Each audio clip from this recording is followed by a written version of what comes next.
What makes a person truly weak? It's not a lack of money, not failures, and not a need for external approval. True weakness is hidden deep within us. These are invisible errors in thinking that, like rust, corrode our will and sap our strength. Unknowingly, we create mental traps that prevent us from living a full life. Want to find out which 5 traps are holding you captive and how to break free from them? Then let's begin. Error number 1. Living in the illusion of control. Many people think life is a chessboard where every move can be calculated. They believe that if they are diligent enough, smart enough, and careful enough, they can avoid all problems. They make plans for years ahead, mapping out every step, every minute. And when something goes wrong, they break, because their world, their illusion of control, comes crashing down. A strong person knows that life is unpredictable. They understand that there are things they can't control: the weather, the actions of other people, global events. They don't waste energy fighting the inevitable.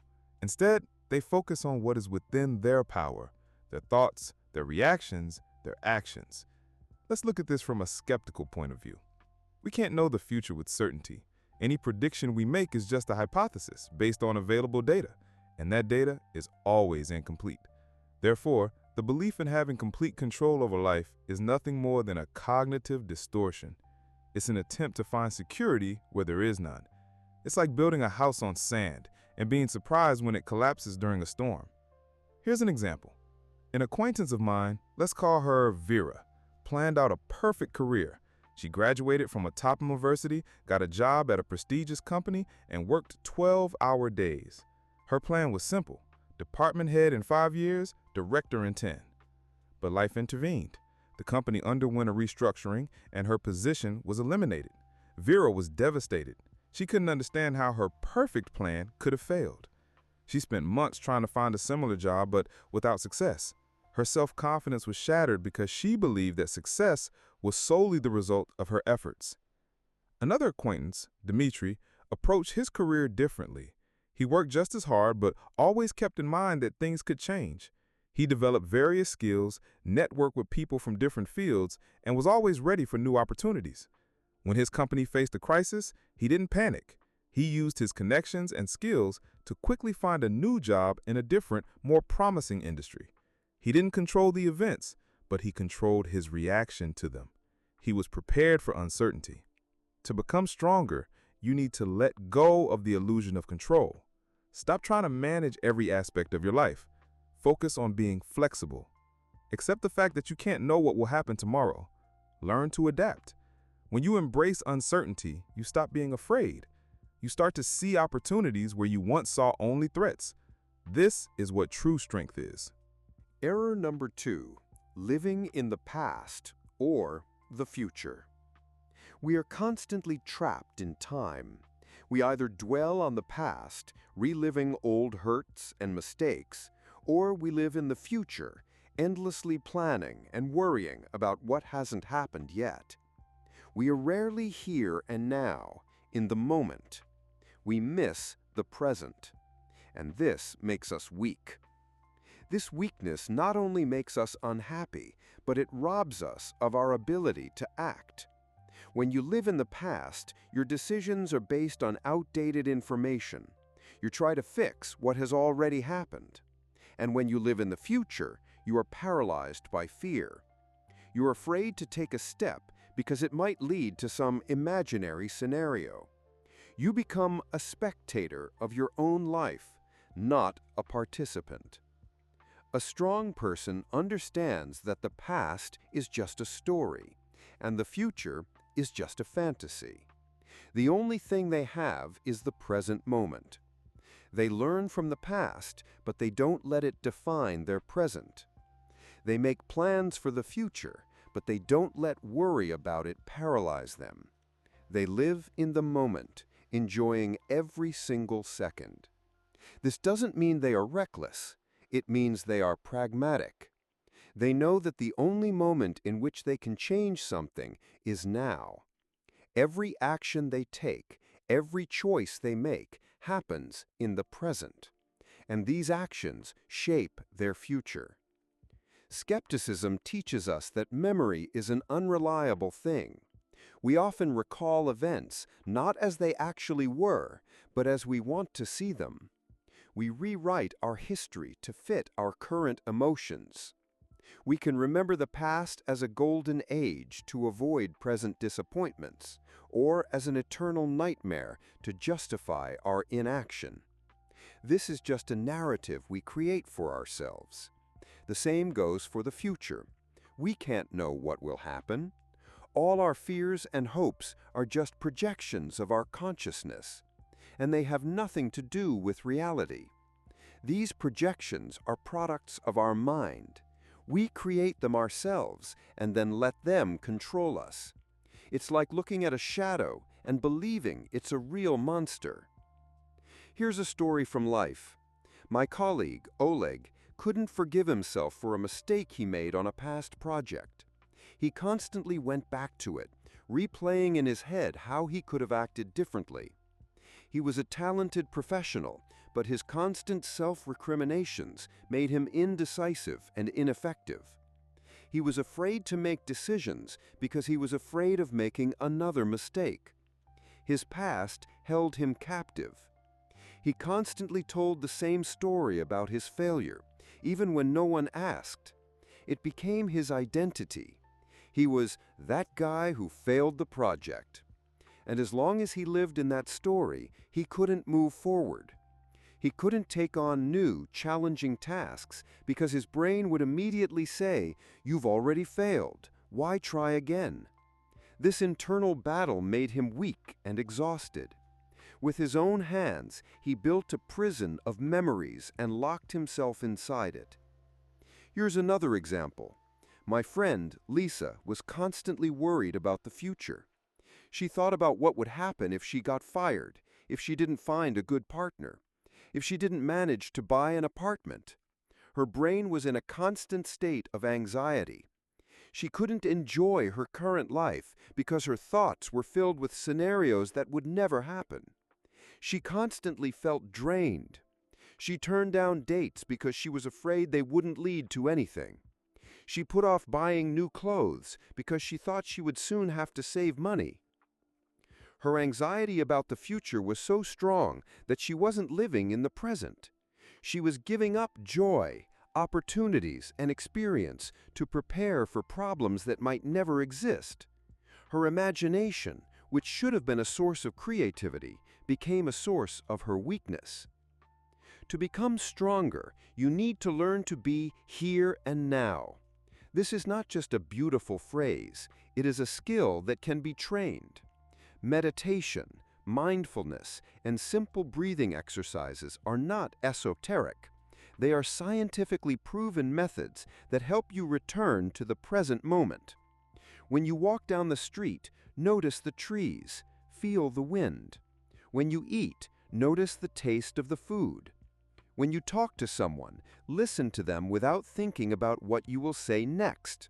This is called mindfulness, and it teaches your brain to focus on one thing, not 10 things at once.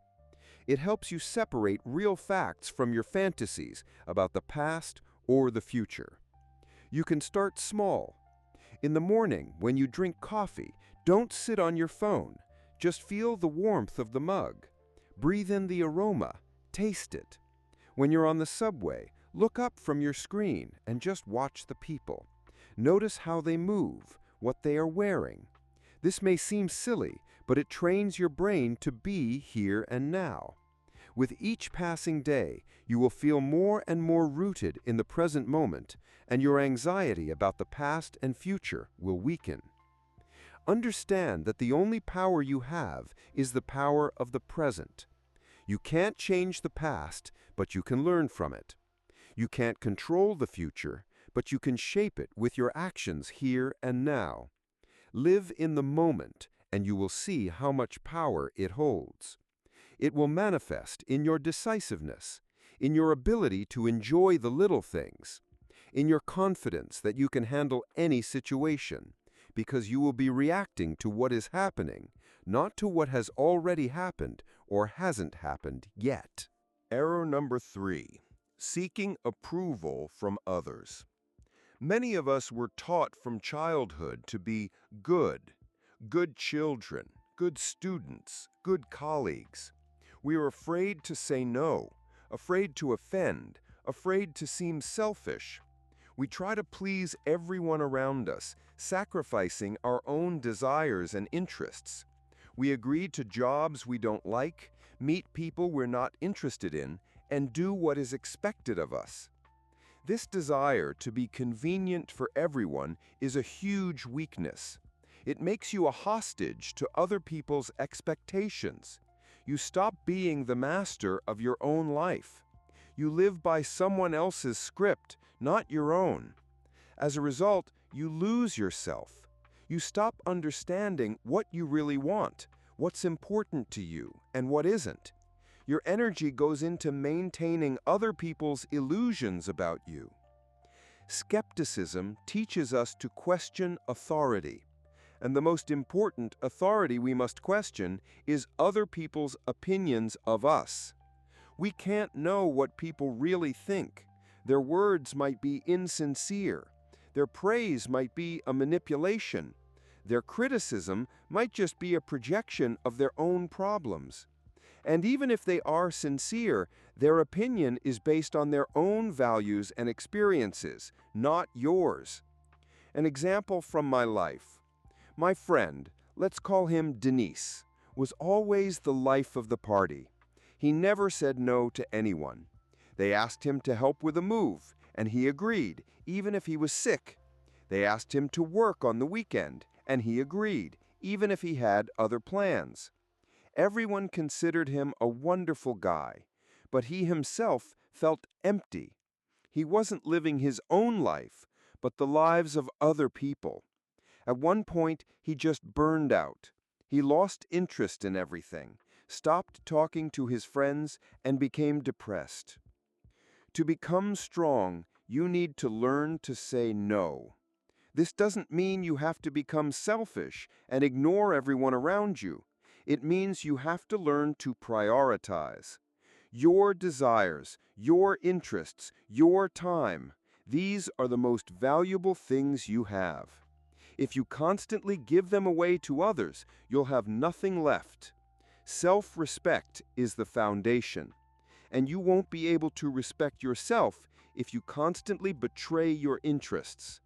Start small. Say no to something you don't want to do. Turn down an invitation to a boring party. Say you're busy if someone calls with an inconvenient request. You will see how much time and energy you get back. And most importantly, you will feel your strength returning. You will become the master of your own life again. Error number 4. Constantly comparing yourself to others. In the age of social media, this has become a real plague. We see perfect bodies, perfect travels, and perfect lives on Instagram, and we start to compare. We compare our salary to a friend's salary, our relationships to those of acquaintances, our success to that of celebrities. We look at other people's success and feel worthless.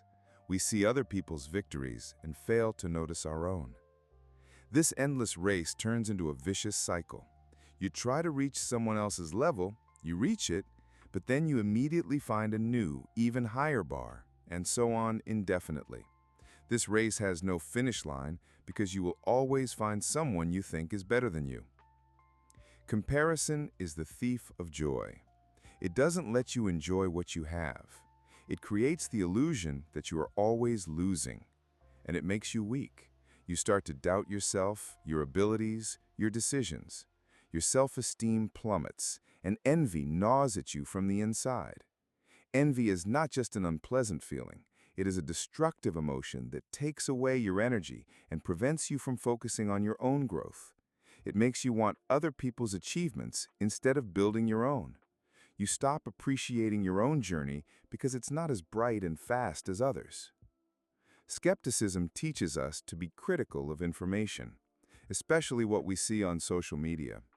We must understand that what we see is not reality. It's a carefully edited, filtered, and polished image.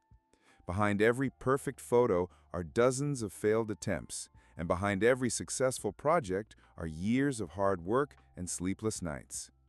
You are comparing your everyday life to someone else's public facade.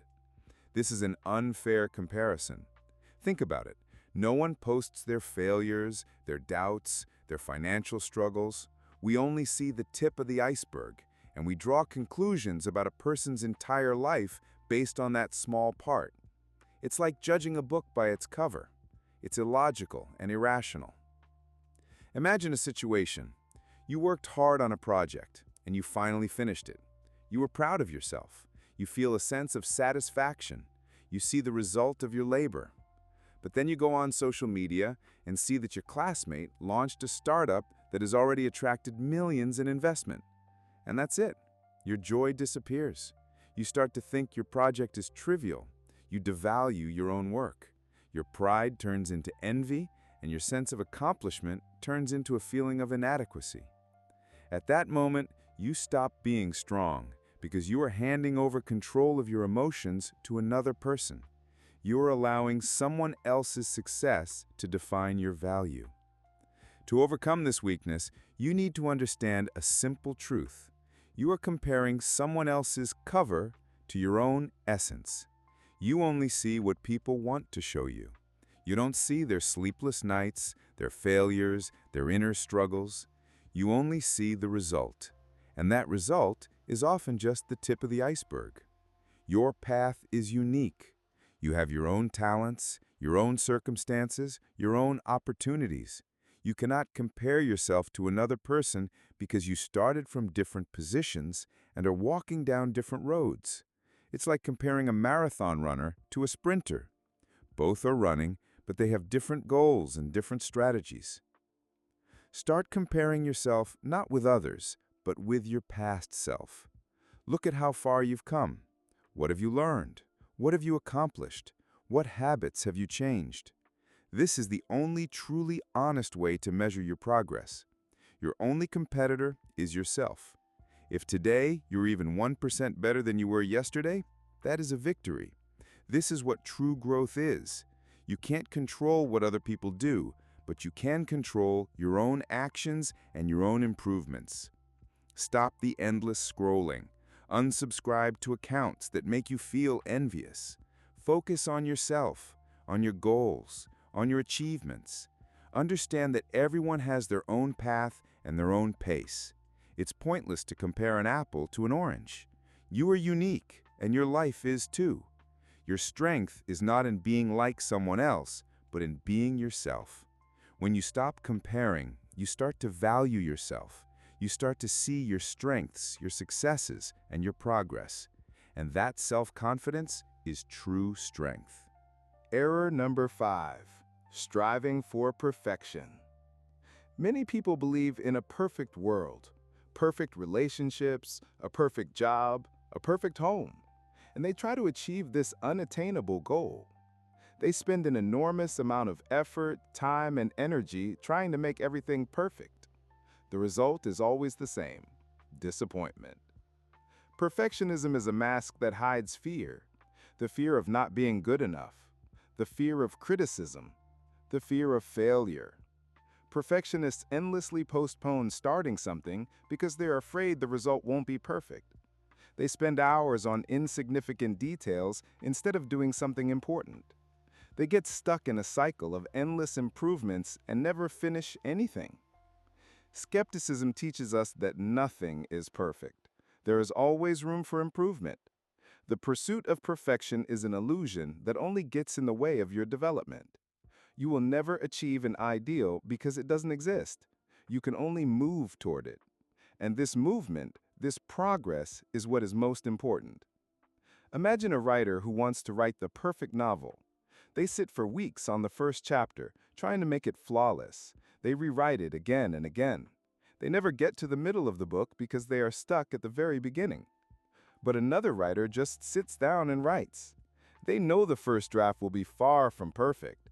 They know there will be mistakes and illogicalities, but they finish it. And only after that do they start to improve it. Who has a better chance of succeeding? To overcome perfectionism, you need to accept a simple truth: good enough is already great. You don't need to strive for the ideal. You need to strive for progress. You don't need to be afraid of mistakes. You need to be afraid of inaction. Do something even if it's not perfect. Start small. Launch your project even if it's not 100% ready. Write an article even if it's not perfect. Take the first step even if it's uncertain. The main thing is to start moving, and in the process, you can improve everything. Understand that the world isn't perfect, and people aren't perfect, and your achievements won't be perfect either. And that's okay. The main thing is your desire to grow and develop. The main thing is your progress. Don't waste your energy chasing a phantom. Direct it toward real actions, and you will see yourself become stronger. Strength is not about controlling everything, being perfect, or getting external approval. It is about awareness, flexibility, and self-respect. It's not something you get, it's something you develop. It's not a final destination, but a constant journey. We all make these mistakes because that's how we were taught. That's how our world works. From childhood, we are taught to strive for an ideal, to compare ourselves to others, and to fear failure. But these lessons make us weak. They keep us trapped. And the only way to get out is to rewrite the rules. Stop playing by other people's scripts and start writing your own. Live in the present. Value your journey and act despite your fear. Understand that your worth doesn't depend on what others think. Your progress isn't measured by how far ahead of others you are, but by how much you have surpassed your past self. Accept that mistakes are not a defeat, but fuel for growth. Every setback is not the end of the world, but simply a signal that you need to change your course. And most importantly, start listening to yourself. Your body, your desires, your instincts. They are smarter than you think. They are guiding you on your own unique path. And this is just the beginning. Realizing these mistakes is the first, most important step. But the real work begins when you start to put this knowledge into practice. When you consciously refuse to compare, even if you really want to. When you say no, even though it's difficult. When you take a step forward, even if you're afraid. And it's in these small daily battles that true strength is born. It doesn't come in a single moment. It accumulates. Every conscious action you take makes you a little stronger. Do you want more ideas like these? Do you want to know how to turn theory into practice? How to stop thinking and start doing? If so, please like this video, as it helps me understand what topics you're interested in and motivates me to create more content like this. Share in the comments which of these mistakes you encounter most often and what you're already doing to overcome it. Your experience can help others. And of course, subscribe to the channel to learn how to become even stronger. See you in the next video.